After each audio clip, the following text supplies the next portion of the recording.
दूसरा मेरा इम्पोर्टेंट सवाल ये है कि क्या फेक ज़मीनें भी बिकती हैं? हमने देखा है, ऐसे केसेस भी हुए हैं कि कहते हैं भाई हाँ ये ज़मीन बिक रही है, सस्ते में बिक रही है, जल्दी से जो ख़रीदार है, जो बेचने वाला है, उसको जल्दी पैसे चाहिए। इस तरह बहुत सारे लोगों को फेक पेपर्स देके उल्लू भी बना दिया जाता है। इसकी क्या निशानी है? कैसे पता लगाएं कि ये जो ज़मीन बिक रही है ये नकली पेपर वाली नहीं है? देखिए निदा, ये इंसान की ज़िंदगी का ना आधा हिस्सा होता है, उस पे वो रकम हमें देनी होती है। मिसाल के तौर पे अगर पूरी ज़िंदगी काम करके किसी ने 1 करोड़ रुपया कमाया है जी, और वो 50 लाख का प्लॉट ले रहा है, तो उसकी ज़िंदगी की आधी पूंजी होती है। एग्जैक्टली। इसके लिए सबसे मेरी बेस्ट एडवाइस ये है कि अगर हम बोर्ड देख के जाते हैं, टीवी देख के जाते हैं या अखबार देख के जाते हैं, आवाम इतनी सादा है निदा, वो आती हैं, लाख 2 लाख 5 लाख रुपए उन पर डिमांड करते हैं लोग और वो आवाम उनको देती है। वो ना दें। वो क्या करें, उनका ट्रैक रिकॉर्ड देखें। मिसाल के तौर पे अगर मेरे कोई प्रोजेक्ट का ऐड लगता है तो आप मेरे माजी में जाए, मैंने पीछे भी तो प्रोजेक्ट बनाए होंगे ना। नहीं, एक आम इंसान माजी में कैसे जाए? मैं बताता हूँ। एक आम औरत देख रही है, अरे जबरदस्त, ये तो बड़ा सस्ता प्लॉट मिल रहा है, अखबार में देखा, बहुत आसान है, बहुत आसान है। सिर्फ उससे पूछें कि आपने पुराने प्रोजेक्ट कहाँ बनाए, उस पे जाए, देखें। अगर जिंदगी भर की आप पूंजी लगा रही है तो एक दिन की ख्वारी आपको करनी पड़ेगी। बिल्कुल। आप बेल बजाएं उसके पुराने क्लाइंट को कि ये जो आपने इनसे फ्लैट लिया था, ये कैसे लोग हैं, इन्होंने टाइम पे डिलीवरी दी थी, इन्होंने आपको तंग तो नहीं किया, आपकी बिल्डिंग में पानी बिजली गैस है, लिफ्ट है, चलती है। अच्छा, तो वो सारी पिक्चर क्लियर हो जाएगी। 2-3 घंटिया अगर हम बजाएंगे तो उसकी इन्वेस्टमेंट भी सेफ हो जाएगी और इंसान का ट्रैक रिकॉर्ड भी पता चल जाएगा बिल्डर का, और उसको फायदा भी होगा। अच्छा, एक बात आप और मुझे बहुत ही, मैं पते की बात करने वाली हूँ, आप गौर से सुनिएगा।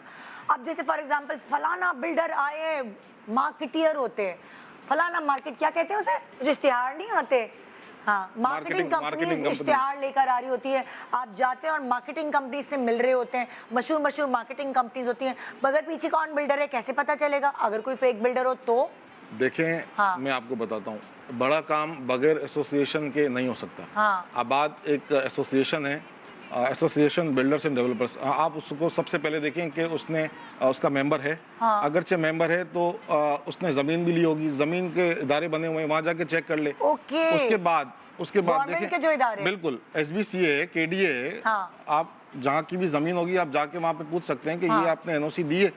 उसके बाद भी देखें, काफ़ी मल्टीनेशनल कंपनियां पाकिस्तान में अब आ गई हैं। आप उसको टॉप 5 को सर्च करें और आप उन लोगों से अपार्टमेंट लें जो बिल्डर को भी स्कैन करते हैं पूरा कि इसकी जमीन कैसी है। मार्केटियर्स जो यस वेल नोन। जी बिल्कुल बिल्कुल। अच्छा, एक और बहुत इंपॉर्टेंट सवाल बताइए। अब ये देखा गया है कि किसी ने खरीदा जी एक प्लॉट, ठीक है, एक घर, पूरा घर की जमीन खरीदी 200 गज की फॉर एग्जाम्पल, और उसके कोई 4-5 हिस्से करके अलग अलग 4 लोगों को बेच दिए।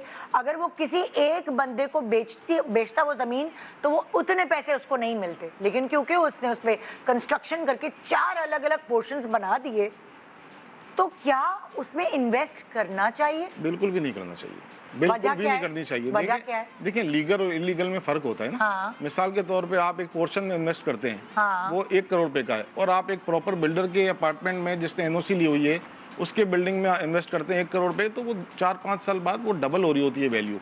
वो जो पोर्शन है उसमें डर ही लगा रहता है कि ये कभी भी टूटेगा, क्योंकि वो रेजिडेंशियल होता है ना, वो प्रॉपर बिल्डर होता है। समझ नहीं आई बात। जैसे देखें, जैसे एक जमीन है जी, सही है, वो जमीन अगर एक साथ वो बेचता तो उतने की नहीं बिकती, उसने उस जमीन पे कंस्ट्रक्शन की और 4 घर बना दिए। ठीक है, ठीक है, ठीक है। अब वो 4 घर, जमीन तो एक ही थी ना, एक ही बंदे के नाम होगी या 2 बंदों के नाम हो सकती है, तो उस पे 4 अलग अलग घर जो बनाए, क्या वो 4 अलग अलग घर नाम हो जाएंगे अलग अलग 4 लोगों के? देखें, ये जो 4 घर बनते हैं, 8 घर बनते हैं, 2 घर बनते हैं, ये ठेकेदार कहलाता है, ये बिल्डर नहीं होता। ये मकान के ऊपर 3-4 पोर्शन बना के नाजिराबाद में, गुलशन में प्रॉपर बिल्डर भी हो रहा है। देखिए, वो रेजिडेंशियल प्लॉट है।